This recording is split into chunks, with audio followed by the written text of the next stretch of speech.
True Gamer here with another episode. I've just finished the story mode. Although I played it in Japanese, I pretty much understood what it was all about.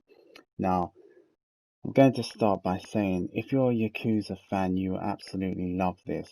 I thought I wouldn't like the game because of the turn-based combat, but I was completely wrong. It grew on me big time and I ended up enjoying it from start to finish, even though I played it in Japanese. As you know, the English version is not out until November.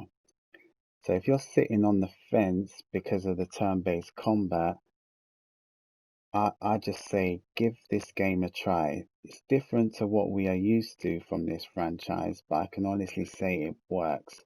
You just have to master the combat craft. It took me a while to understand all the mechanics, and I think it's because it was in Japanese. Now, by the time most of you guys get um, this version, by the time you pick up this version, it will be in English, so you'll be able to get to grips with the game much quicker than I did. To be honest, it's not all that difficult to work out. It's not that difficult to work out what everything is over time, especially if you've already played a lot of the Yakuza series back in the day and in the past.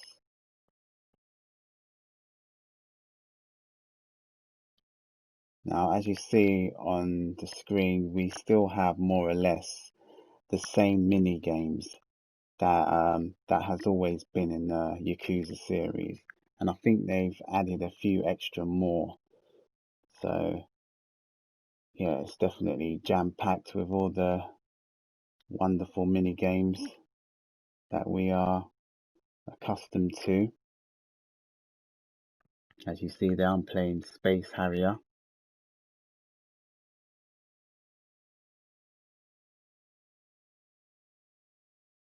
And I think they have Virtual Fighter, and Outrun is also included again, and the legendary Hang On.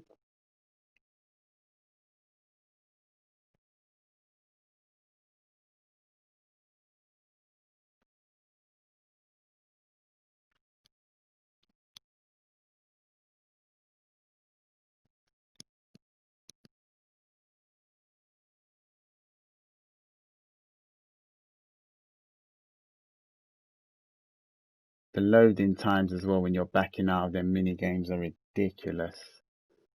They take forever. So that's where the Xbox Series X and the PS5 SSD will be super convenient to have, because they will eradicate all of that loading time wait that we have to endure on the PS4.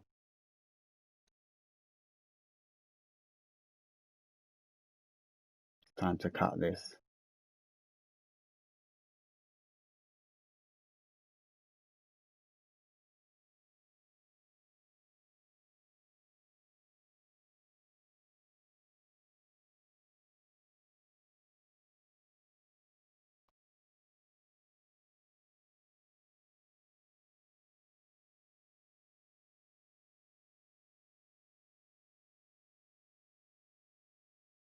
I'm going to display a little bit of turn-based combat in action there with a few of your team members.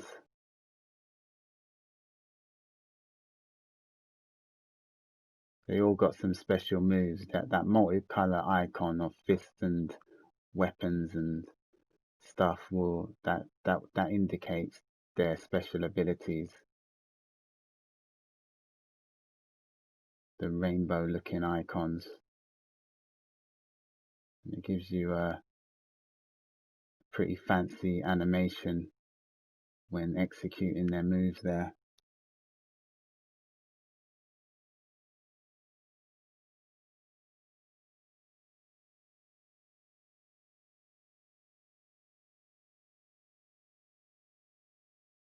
So yeah, there's the turn-based combat in all of its glory. I got to say I got used to it pretty quick, and it is pretty satisfying when you're doing all the combats and whatnot. Okay, guys, this location here, very important. You know how to get to the Hayawaku. I think that's how you pronounce it.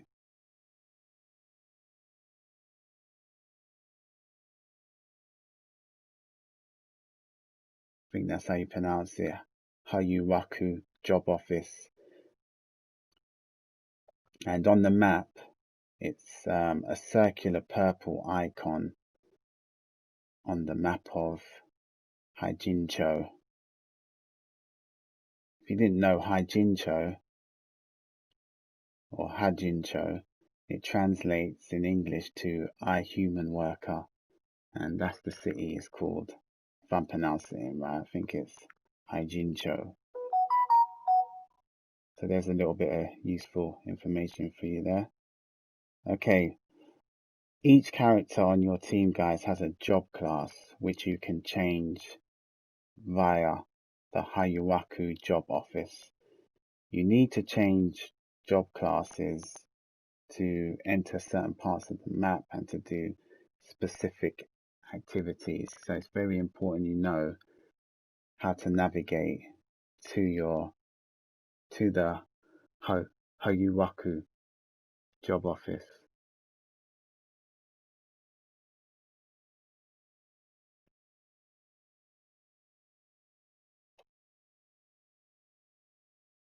So each one of your characters have multiple classes. Some of the classes you have to do, I think, some sub stories to unlock or play some mini games or just bump into certain NPCs around the map. So yeah, this is very important here, guys. What you're seeing me doing here, I'm changing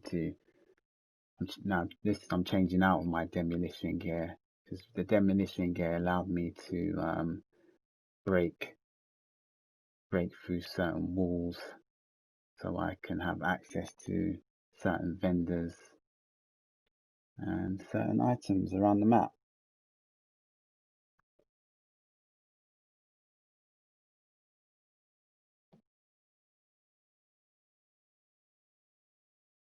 Now, I'm not really a fan of the turn-based combat, and I wasn't in the beginning.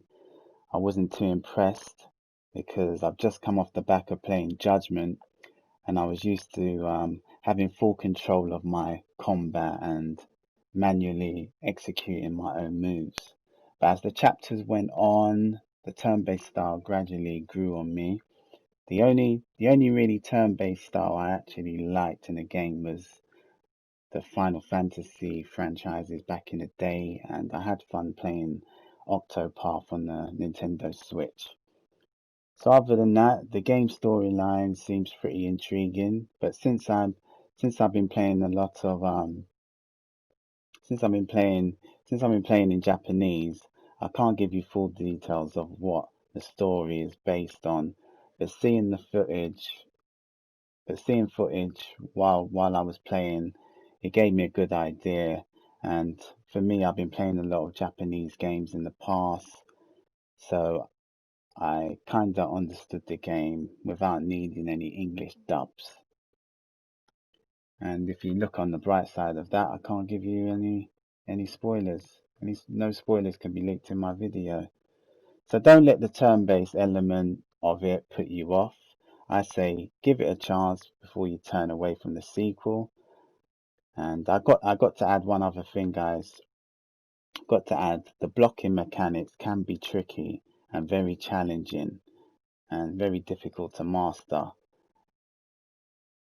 But the thing about it, blocking is very crucial to learn because it's very crucial for your combat encounters, especially when you are underpowered. So either rank up fairly quickly or learn the blocking system. Try to get good weapons and accessories to equip to your character, and try to get clothing with elements combined to it, like lightning and poisoning, because with this it definitely helps for them difficult boss fights you come across. So as you see on here, guys, we're in the city of Suntibori. Yeah, so we're in the map Suntibori, and we are going to enter the battle arena.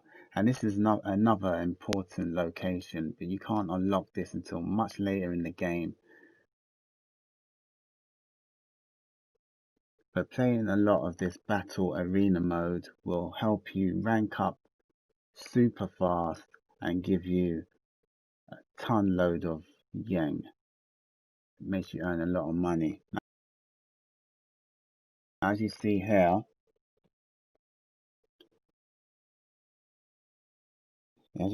guys, in this series, you have special powers where you can call for backup.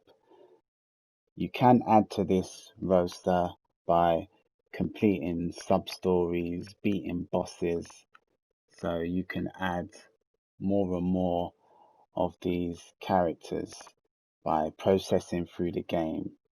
So if you reach certain ranks in minigames, I think you can unlock another character where you can call for backup. But as you see here, I'm going to summon I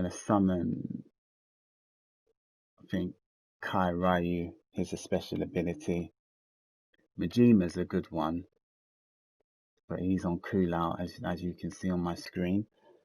So I'm going to summon Kai Ryu, the legendary Kai Ryu, and yeah, give you an idea of what to expect. It's pretty impressive, and this can save your life during them difficult boss fights.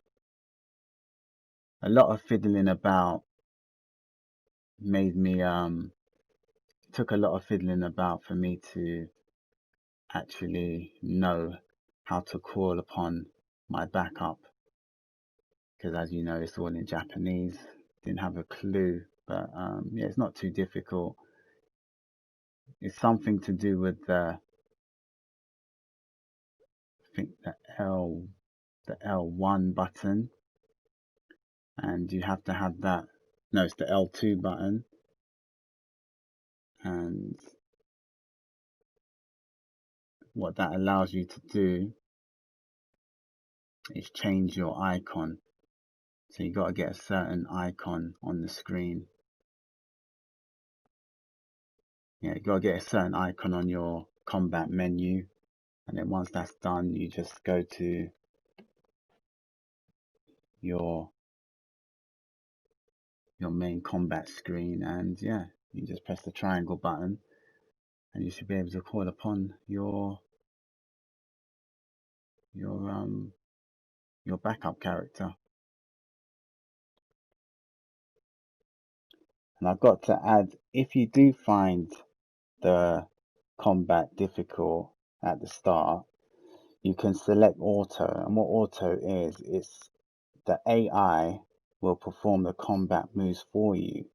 But I must warn you, the blocking actions you still have to do yourself, because they hardly ever block on auto, which is very useless, especially to beginners, because blocking, as I said before, is very significant for when you are actually in combat in this series.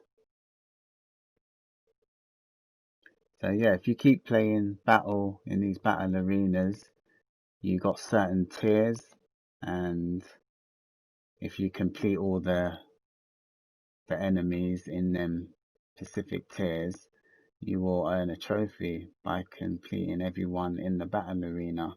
And like I said before, this is a good place to rank up give you good XP, and gives you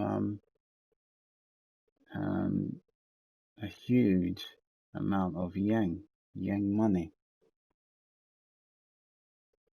So I think I've covered everything.